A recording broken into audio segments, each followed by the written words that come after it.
الله وبركاته daawadayaal meel walba nagala socotaan halkani waa wacaal media faahfaahino dheeraad ah ayaa ka soo baxaya weerar ismidaamin ahaa oo subaxnimadii hore ee saakay lagu qaaday bar control oo ciidamada waaxda canshuurta ay ku lahaayeen isgoyska ex control afgooye ee magaalada muqdisho goobjoogayaal ayaa warbaahinta u sheegay in qaraxa uu sababay khasaaro dhimasho iyo dhaawac isugu jira inkastoo aanan la ogeyn tirada rasmiga ah ee waxyeelada isu gaartay haddana goobta uu qaraxa ka dhacay ayaa waqtigaasi ahayd mid aad u mashquulsan oo ay ku sugnaayeen gaadiidka dadweynaha oo qaarkood u yimaaday in ay ka qaataan warqadaha shaqo ee ay jidka ku marayaan gaadiidka gurmadka degdega ah ayaa ku howlan dabaabulidda dhaawaca waxa uuna qaraxa ahaa mid xoogan oo gaaray meelo ka fogfog goobta uu qaraxa ka dhacay dhibaatadii ugu badneed ayaa la sheegay inay soo gaartay gaadiidka mootobajaajka oo subax walba halkaa u taga in ay ka goostaan warqadaha sharciga oo wadamarista ah sidoo kalena waxa uu dab qabsaday kaalin shidaal oo ka agdhoweyd goobta uu qaraxa ka dhacay khasaaraha kuma eka goobta uu qaraxa ka dhacay keliya ee xitaa waxa uu burburiyey guryo dad rayid ah ay lahaayeen oo ka agdhowaa goobta wixii wararkan ka soo kordha daawadayaal dib ayaan inkala socodsiin doonaa aanu ku bilowna waxaa goordhow qarax xoogani uu ka dhacay isgoyska ex control afgooye ee duleedka magaalada muqdisho waxaana markaasi faahfaahino kala duwan ay ka soo baxayaan qaraxaasi meel sidaas aan uga fogeyn waxaa ku sugan wariye Saciid Yuusuf Cali oo markaasi isagu dhowr talaabo uu u jira goobta qaraxa uu ka dhacay Saciid soo dhow faahfaahin naga sii sideebay wax u dhaceen Ahmed waa maasantahay qiiska ex control afgooye ayaa waxa uu abaara 7 daqiiqo oo ka dhacay qarax xooggan kaas oo dugsiga dhawqis laga maqlay guud ahaan dadweynaha gobolka Banaadir khasaare aad u xooggan ayaa ka dhashay qaraxaasi inkastoo aan la xaqiijin karin qaraxa markuu dhacay kadib ayaa waxa ay shacabka halkaasi iyo kuwii ka fogaa meesha uu qaraxa ka dhacay dib waxay bilaabeen in sabaxan iyo baroor ay isku daraan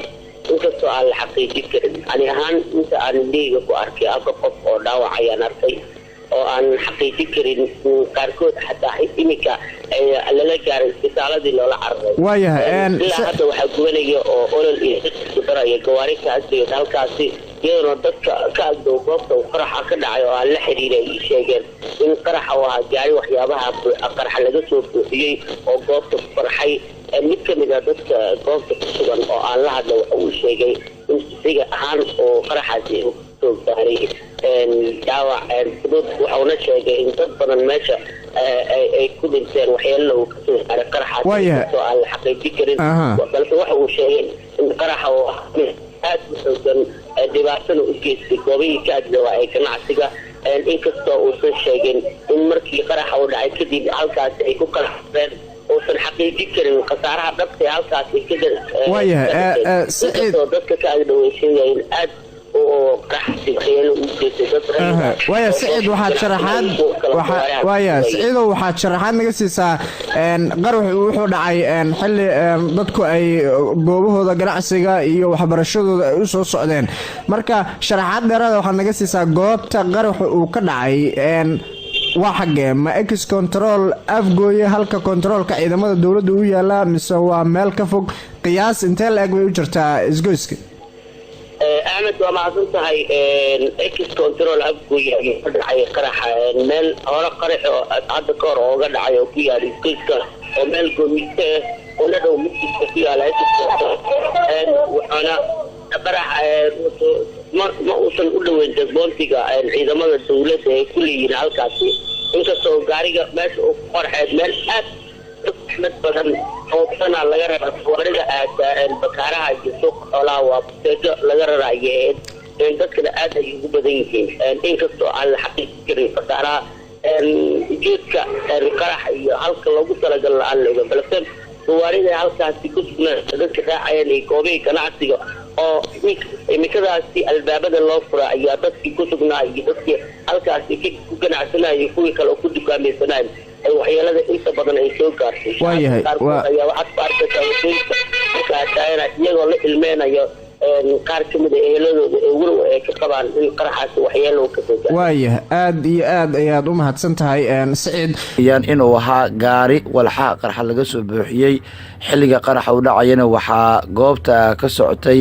qaadista canshuurta gaadiidka ee kala gooshta Muqdisho iyo Afgooye oo maalin waliba si joogto ay lacag ugu qaadaan ciidan ka tirsan kuwa dawladda Soomaaliya oo halkaasi ku sugan qasaaraha warar kala duwan ayaa ka soo baxaya sida muuqaalkan aad ka dheehan kartaan waxaa cirka isku shareertay uuro xoogan oo meesha ka dhalatay kadib markii gaadiid dhowr ah ay gubteen sida dad goobjoogayaal ah ay inoo warameen sidoo kale waxaa goobta tagay ciidan ka tirsan kuwa ammaanka dawladda Soomaaliya waxay xireen wadooyinka muhiimka ee magaalada Muqdisho gaar ahaan kuwa ka agdhow isbitaalada badi la geeyo dadka dhaawacyada ee magaalada Muqdisho iyo xarunta Ex-Control Afgooye ilaa wasaaradda gaashaandhigga Soomaaliya sida goobjoogayaal ay inoo sheegeen qaraxan ayaa noqonaya kii labaad oo sanadkan ka dhaco Ex-Control Afgooye maadaama wadadaasi lagu qaado canshuurta ugu badan gaadiidka isaga kala gooshta gobolada Banaadir iyo Shabeellaha Hoose waxaa aad u badan cariiriga wadadaasi ka taagan oo xilli hore gaadiidkuba ay halkaasi loo qaado lacagaha canshuurta oo inta badan ciidanka dawladda Soomaaliya alisay ama xilli horeba ay gaadiidka ka qaadaan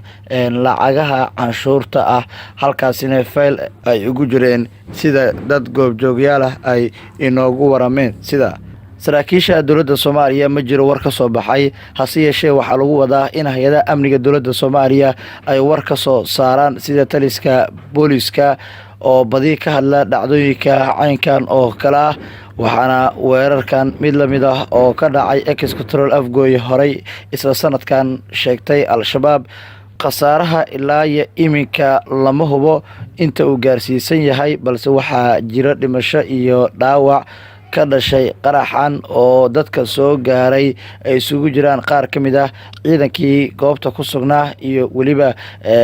dadkii watay gaadiidka lacagaha canshuurta laga qaadayay Ex-Control Afgooye ayaa aad saxmad u ah xilliyada hore ee subaxii maadaama gaadiidka dadka shaqooyinka u kala haya ama u dheelmanaya ay isaga kala gooshayaan ay raacaan ay isticmaalaan sidoo kale Ex-Control Afgooye badi dadka degan duleedka Muqdishona ay subax horeba shaqooyinka halkaas ay ka soo aadaan qof ka mid ah dadka wadadaasi ka agdhawaa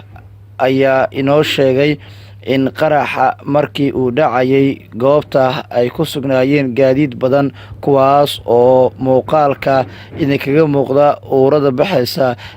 gaadiidkaasi oo gubanaya kadib markii dab uu isqabtay dhowr dhinac gaadiidkii halkaa ku sugnaa waxaana goobta tegay gaadiidka dabdamiska si ay u baktiijaan ama ay u damiyaan gaadiidka ololaya sidoo kale waxaa tegay gaadiidka gurmadka degdega ee loo yaqaano ambulasta si ay u soo qaadaan dadka dhintay iyo kuwa dhaawacmay gaar ahaan kuwa dhaawac soo gaaray si ay u geeyaan isbitaalada magaalada Muqdisho loogana daaweeyo dhaawacyada soo gaaray howlwadeena ka tirsan gurmadka degdega waxay inoo sheegeen in hawshii weli ay socoto ilaa imikana dad kala duwan ay qaadeen inkastoo tiro rasmi ah aan laga haynin dadka la qaaday iyo waliba isbitaalada sida gaarka ah loo geeyay balse wararka waxay sheegayaan in isbitaalka Madiina oo badi la geeyo dadka dhaawacyada ah ay ku qulqulayaan ehlada dadka waxyeelada soo gaartay waxaana magaalada muqdisho gaar ahaan ex control afgooye saaka ka taagan xaalad ka dhalatay weerarka loo adeegsaday ismidaaminta, waxaana goobta ku sugan qaar ka mid ah dadka raadinaya eheladooda ama ku tuhmaya. marka laga soo tago gaadiidka tirada badan ee goobta ku sugnaa iyo ciidanka dowladda ee canshuurta qaaday, waxaa ka agdhow goobta goobo ganacsi oo ay leeyihiin shakhsiyaad. sidoo kale waxaa ka agdhow goob busteejo ah oo gaadiidka laga raro, maadaama wadooyinka magaalada muqdisho meelaha qaarkood ay yihiin kala wareeg ama dadka qaar sida u yaqaanaan